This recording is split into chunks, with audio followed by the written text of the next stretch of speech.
Alert. Good morning, I'm Nadine Yanis. We're following breaking news right now in Orange County, where Orlando police have confirmed there's been a shooting in downtown Orlando at the Pulse nightclub. Ambulances are dropping off patients. They're turning right back around, going right back down Orange Avenue, picking up more victims and bringing them right back here to the emergency room.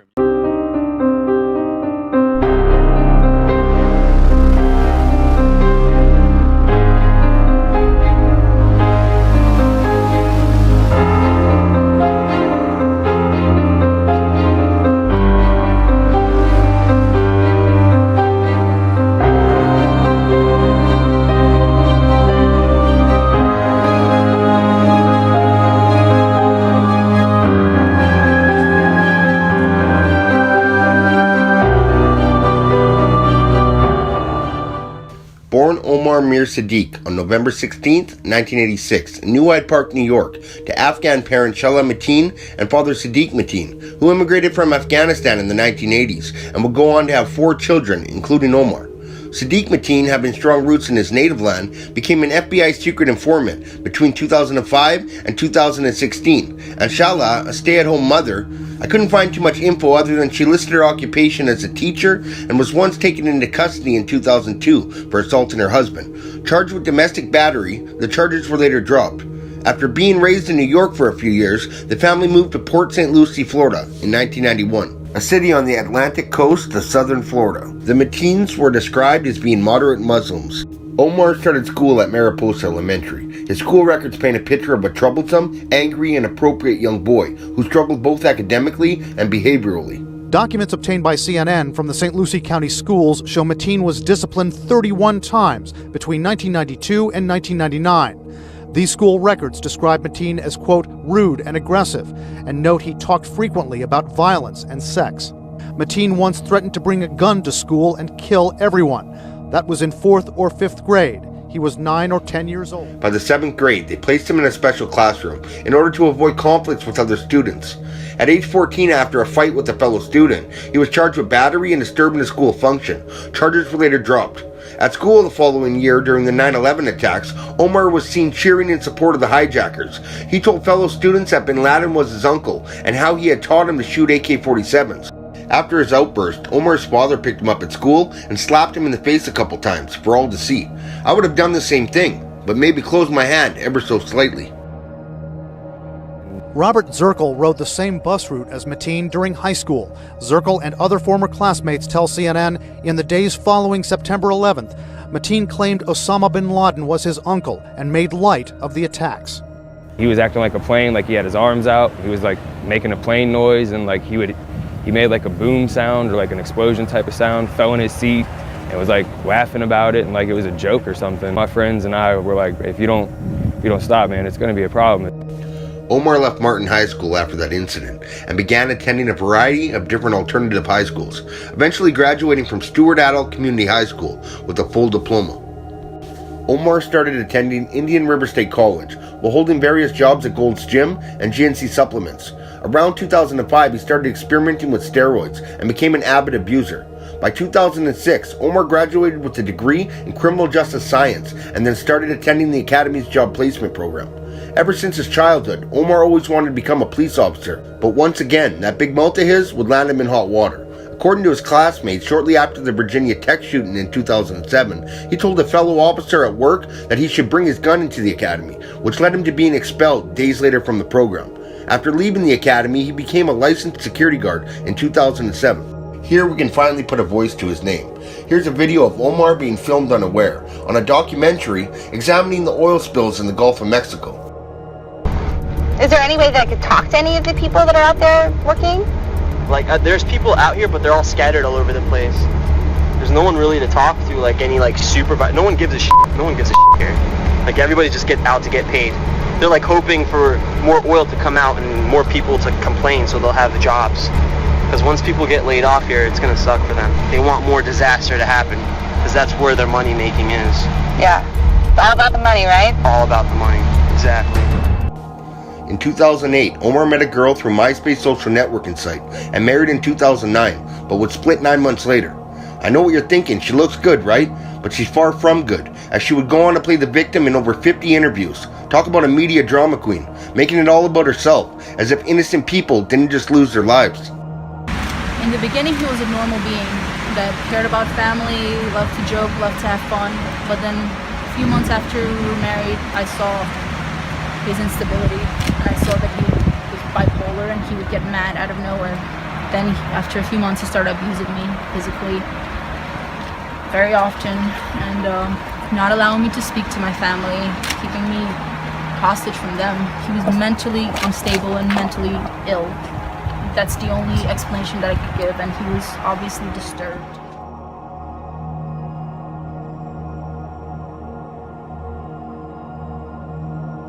In 2011, Omar met his second wife, Noor Salman, on an online dating site, and the two were married shortly afterwards. She moved into Omar's Fort St. Pierce apartment home in 2012 and would go on to have a son together. By September 2013, they were living in a house in Port St. Lucie with Omar's father and another relative. In 2013, while working security at the St. Lucie County Courthouse, Omar told his co-workers that he had family connections to Al-Qaeda and was a member of Hezbollah, two groups who are bitter enemies. Omar also told them that he was mutual friends with the Boston Marathon bombers. His co-workers reported him. The FBI would then interview Omar and place him in the terrorism database. Omar claimed he made the statements in anger because he was teased about his Muslim faith, and after 10 months, the FBI closed the investigation.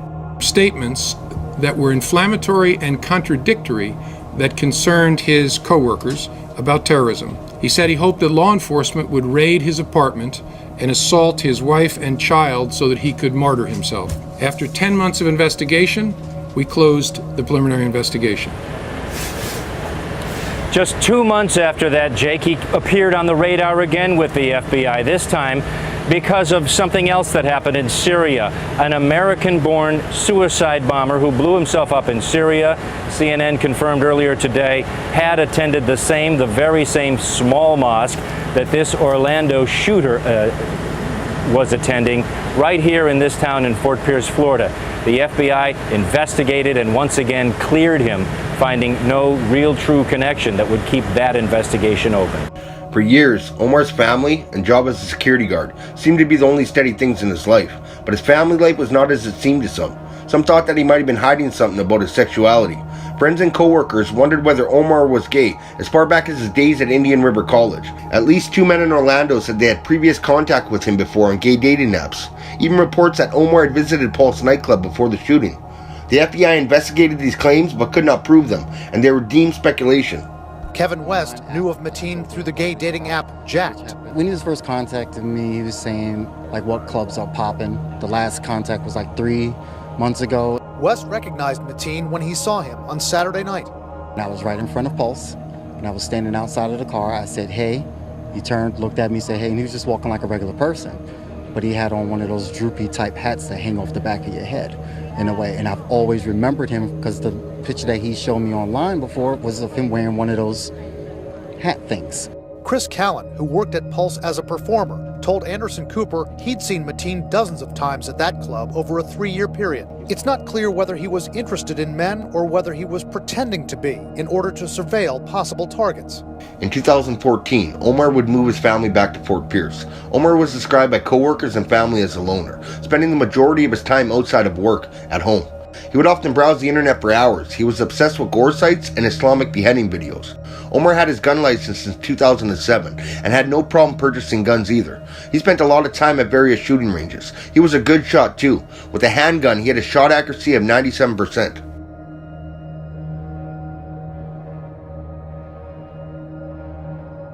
In the months before the attack, Omar added his wife to his life insurance policy and signed over his share of a house to his sister and brother-in-law for $10.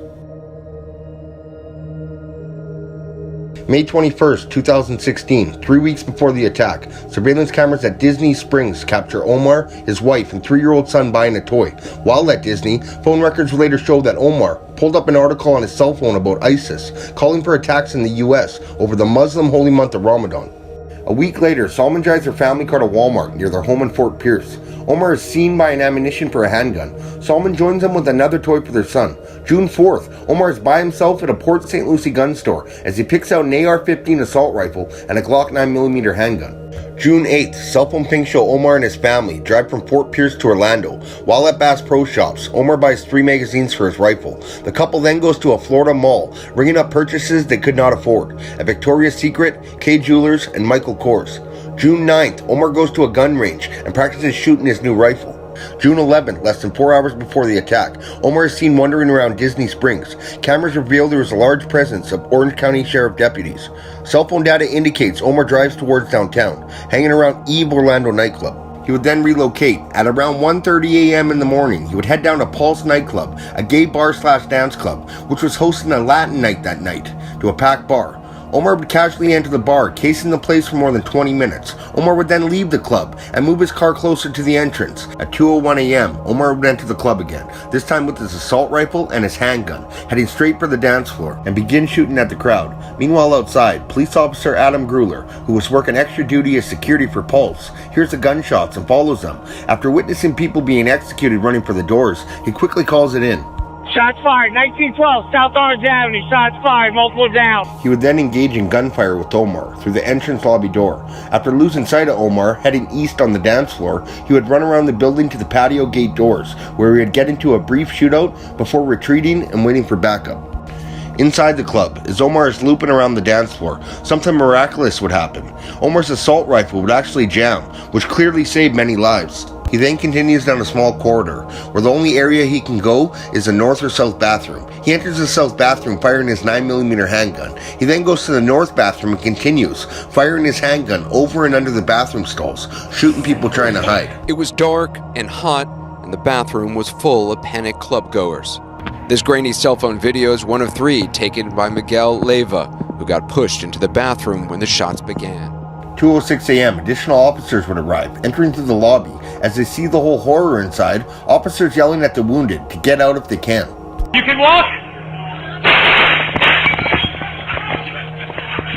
Shot fired!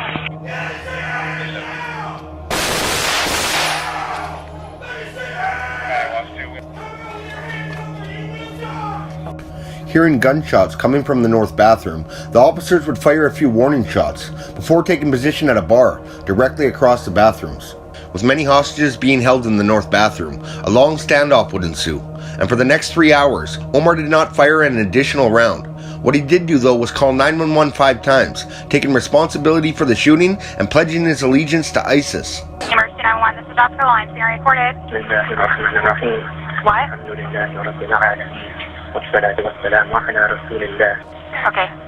What's your name? I pledge my allegiance to Abu Bakr al-Baghdadi, Hafidullah, on behalf of the Islamic State. After 15 minutes, SWAT arrived and had officers withdraw, as the officers were not in tactical gear. SWAT then took over the operation.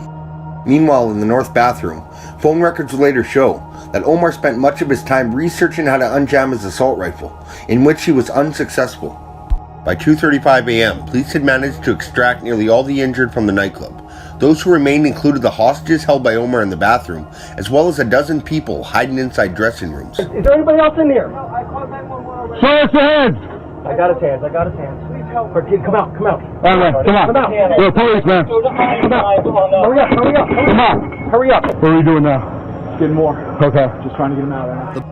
We were in there saving people from the dance floor, from dressing rooms, from the other bathroom. In fact, we took 22 people out of the front bathroom. Once we were inside that club, there were no more gunshots until the final assault.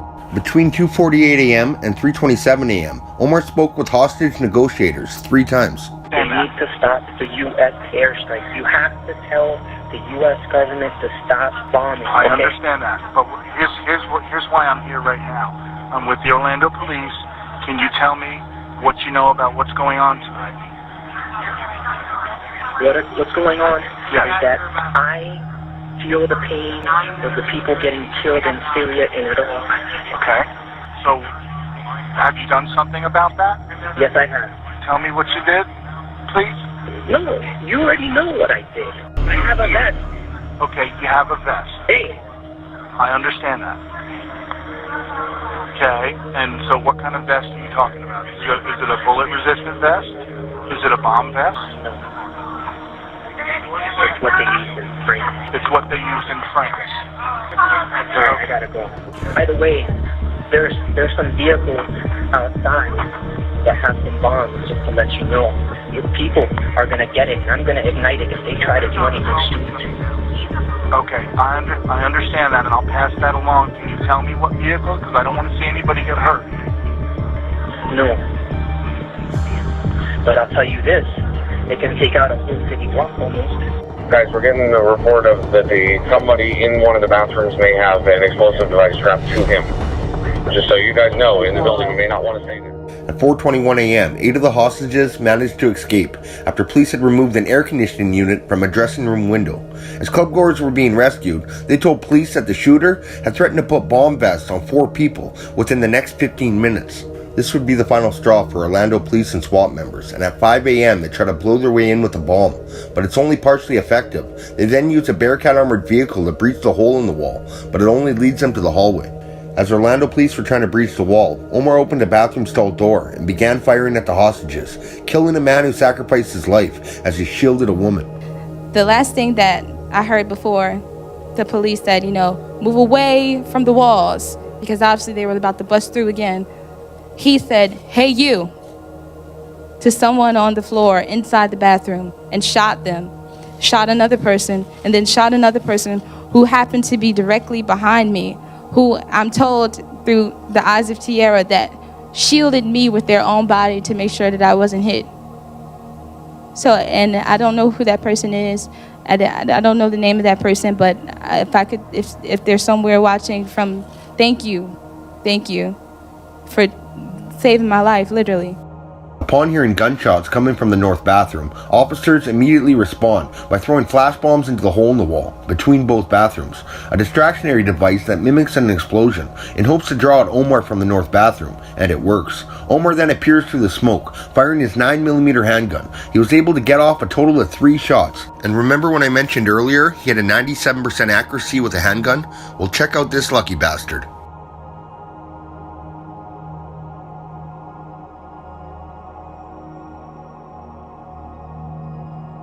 Omar, not so lucky, as this piece of shit got what was coming to him, as 13 members of law enforcement returned fire, firing a total combined amount of 172 times minimum, hitting Omar 8 times. At 5:17 a.m., police announced over the police radio that the suspect was down. 49 people were shot to death. 53 people were injured by gunfire. This incident is the second deadliest mass shooting committed by a single gunman in the United States.